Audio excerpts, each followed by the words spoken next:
అని పేరు వచ్చింది. ఆంధ్రదేశంలో నరసింహోపాసనం చాలా విశేషం.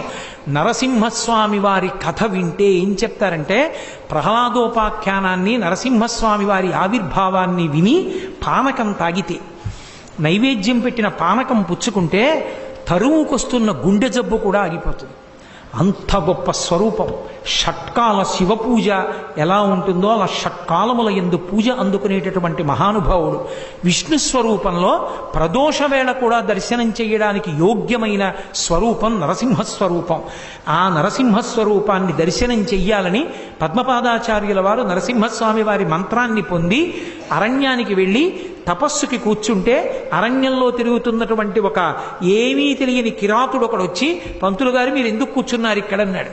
నరసింహస్వామి ప్రత్యక్షం అవ్వాలని తపస్సు చేస్తానన్నారు. నరసింహం అంటే ఏమిటి? అరణ్యంలో చాలా కాలం నుంచి తిరుగుతున్నాను, దానికి తపస్సు ఎందుకు, నేను తీసుకొస్తానని చెప్పండి అన్నాడు.